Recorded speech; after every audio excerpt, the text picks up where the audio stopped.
Nosotros somos Azul Zúñiga y Ashley Trejo. Somos estudiantes de fisioterapia de primer año en IPET y vamos a explicar la cascada de coagulación.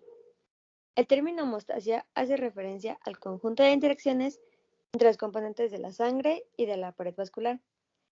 Estos son responsables de impedir la fuga de la sangre de dicho compartimiento.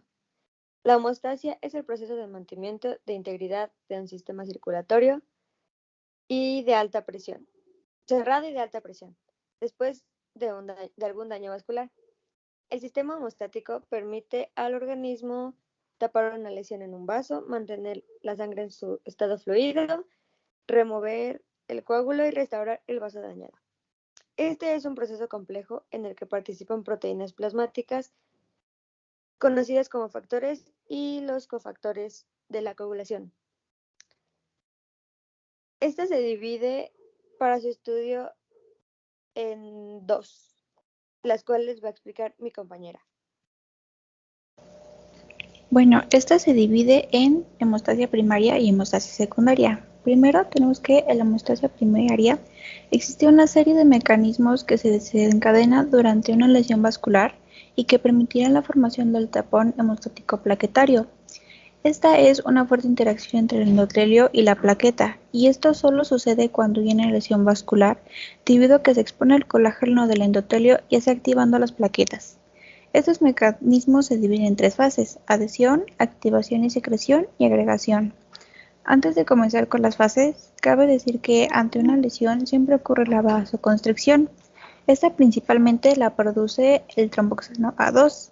Esto para que la hemorragia sea más leve.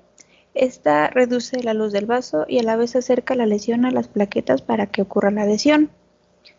La adhesión ocurre debido a la unión de la glicoproteína 1B59, que es de la plaqueta, con el factor de von Willebrand, que ya está presente en la lesión. Al mismo tiempo, en la lesión, cuando se está expuesto al colágeno, este se une a su receptor, la glucoproteína 6. Simultáneamente se activa la glucoproteína 1A, 2A, y una vez adherida la plaqueta, esta se activará y secretará ADP, tromboxano A2 y la glucoproteína 2B3A, la cual sirve para atraer a otras plaquetas, al igual que el tromboxano, ayudando igual a que haya una unión más fija con la lesión.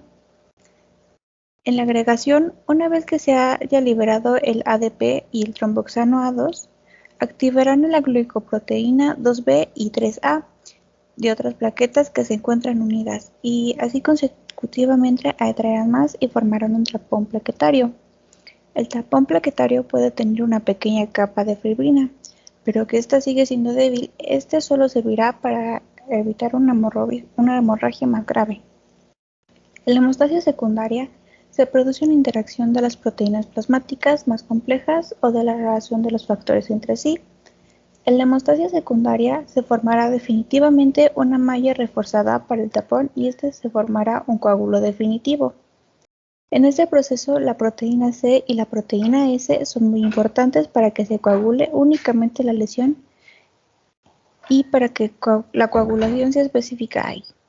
Este proceso se divide en tres fases: iniciación, amplificación y propagación. Iniciación. En esta, el factor tisular, también conocido como tromboplastina o factor 3, es sintetizado por diferentes tipos celulares y expresado en la membrana celular. Aunque el factor tisular se encuentra localizado en la membrana de las células donde se ha formado, este se puede expresar en una gran variedad de células extravasculares. En condiciones normales, además de expresarse en monocitos y células endoteliales en estados inflamatorios. Para que la hemostasia secundaria inicie, debe existir lesión endotelial que permita al plasma entrar al contacto con el factor tisular expresado en las membranas celulares. El factor 7 es una proteína dependiente de vitamina K, producida en el hígado, con la vida media más corta de todos los factores procoagulantes, y es la única que circula en forma activada y no activada. El factor 7 puede ser activado por los factores 9 activado, 10 activado y 12 activada, trombina, plasmina o la proteasa activadora del factor 7. El activador fisiológico más significativo del factor 7 es aún un misterio.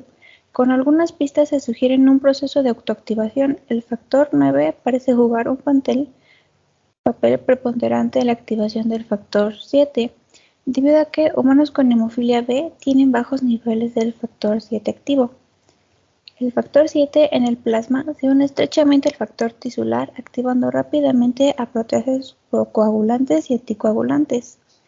El complejo 7 activado puede activar al factor 10 y 9. El factor 10 activa al factor 5 y otras proteasas no coagulantes. Sin embargo, puede ser inhibido rápidamente por la vía del inhibidor del factor tisular o por la antitrombina 3. Si abandona el ambiente protector de la superficie celular, el complejo 7 activado puede autoactivarse a sí mismo. El factor 7 activado libre no puede ser inactivado por proteasas plasmáticas y tiene una media de 2 horas. El factor 7 activado es protegido de la inactivación a menos que se encuentre unido al factor tisular, y su función principal es la de vigilar la circulación y buscar zonas donde se encuentre expuesto el factor tisular para activar la circulación. Por otro lado, el factor 10 activado, que permanece en la superficie celular, puede combinarse con el factor 5 activado para producir pequeñas cantidades de trombina, lo cual es un paso importante en la activación plaquetaria y del factor 8 durante la fase de amplificación. En la amplificación, las pequeñas cantidades de trombina generada en la fase de iniciación tienen diferentes efectos sobre las múltiples alejas de coagulación. La trombina es un potente activador plaquetario a través de la vía de los receptores activados por proteasas.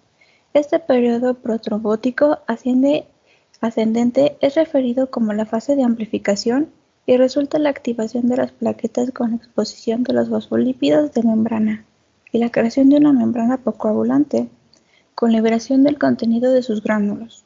Durante la activación, las plaquetas liberan de sus gránulos alfa a la superficie factor 5, parcialmente activado, el cual es completamente encendido por la trombina y el factor 10 activado. La trombina también activa el factor 11. Por otro lado, la trombina asciende al factor de von Willebrand del factor 8 para activarlo posteriormente. Las plaquetas reclutadas al sitio de lesión durante esta fase proporcionan los fosfolípidos de la membrana necesarios para la fase de propagación. Y por último, en la propagación, en la fase de iniciación se activan con éxito los factores 10 y 9, así como los cofactores 5 y 7, activados por las pequeñas cantidades de trombina producidas en esta fase. Después, el factor 9 activado junto con el 8 activado se unen a la membrana de las plaquetas, formando el complejo de tenaza. El complejo de tenaza activa el factor 10, resultando en una rápida formación del factor 10 activado, y se compone del factor 10, 9 activado, 8 activado y calcio. La mayoría del factor 10 activado se forman fisiológicamente a través de la acción del complejo de tenaza y no a través de la activación del complejo 7A activado. El complejo de tenaza se cree que es 50 veces más eficiente para activar al factor 10 que el factor complejo de factor tisular. El factor 10 activado inicia el ensamble del complejo de protrombinasa, el cual es constituido por el factor 5 activado, 10 activado y calcio. Este complejo transforma la trombina a protrombina, con lo que se da una explosión de trombina, con la subsecuente formación de fibrina y la formación del coágulo. En ausencia del factor 8 y del factor 9, la iniciación de la coagulación es normal. Sin embargo, la fase de propagación se encuentra severamente disminuida, lo que lleva a una mala formación del coágulo y son incapaces de realizar una hemostasia adecuada. Continuamos con mi compañera.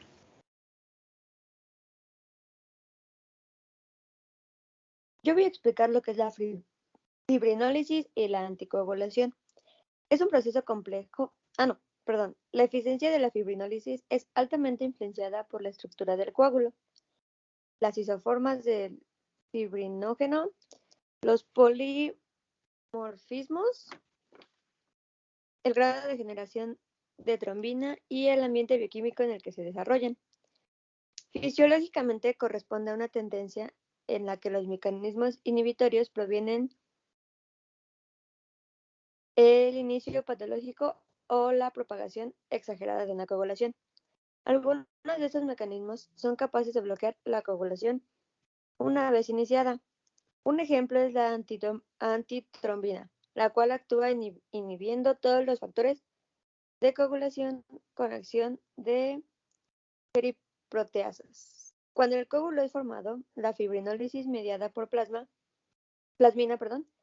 es capaz y responsable de removerlo, ya sea que se encuentre en etapa tardía o en trombosis patológica. Aquí se nos muestra el modelo celular de la coagulación, este cuadro que se ve aquí.